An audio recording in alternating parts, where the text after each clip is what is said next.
All right, Lee continues its move to the north. That north movement will continue tonight. You'll note on the satellite picture, it doesn't look like a hurricane, does it, right now?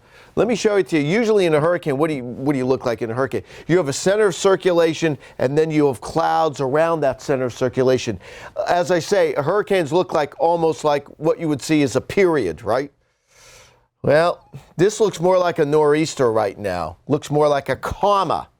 And that is a classic signature of a hurricane that's transitioning from a purely tropical system to more of a winter-like storm. The reason that's happening, it's over colder water temperatures. Water temperatures are lower. Also, drier air has made it in around the southern side of the storm. So the entire southern side of the eye wall has now, or the eye has been exposed to dry air. So it looks more and more like a winter storm. Now, what does that mean? Instead of the strongest rain and wind right around the center of the storm, it's around the entire periphery of the storm. So now you have a storm that has a larger impact, or an impact over a larger area. That movement north, I still think Friday night, later tonight into Saturday, we'll see if we get a jog to the northwest. If that's the case, I think we can have a landfall that misses southwest Nova Scotia and comes into southern New Brunswick. That would be 8, 9 o'clock Saturday night. If it continues on its north movement, then we're probably talking about, 5, 6 o'clock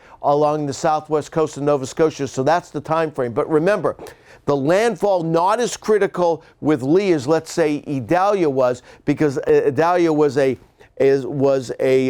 formed hurricane with the structure of a hurricane. This is more like a nor'easter, but the impacts are going to be huge. This is going to be a big wind maker, and because it's moving at around 20 miles per hour as it goes across New England, usually these hurricanes or these storms move a little faster than that. You're looking at a prolonged period of some gusty winds. Let's talk about Boston itself.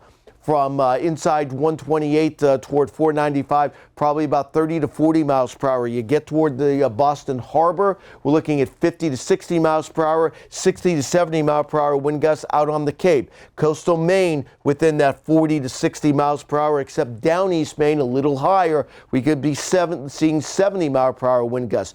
Also keep in mind, trees still have all of their leaves, so there's going to be some down trees, some down power lines, and certainly some power outages. As far as the storm surge is concerned, a general 1 to 3 feet, except for a few areas, and one of the main areas that we're concerned about is the South Shore and North Shore of Massachusetts. Here's the North Shore, here's the South Shore. I think Boston Harbor is protected a little bit here, but when you get south of the harbor and north of the harbor, where you have these northeast facing communities and beaches, these are really going to get pounded by that northeasterly wind beginning tonight, lasting in the midday. A lot of that water is going to be piling up as well. Seas are going to be quite high as well. So all of that water is going to be driven in toward these coasts. So I think we're going to have some coastal flooding, beach erosion, and also some coastal damage. Again, the worst of the conditions later tonight and then into tomorrow.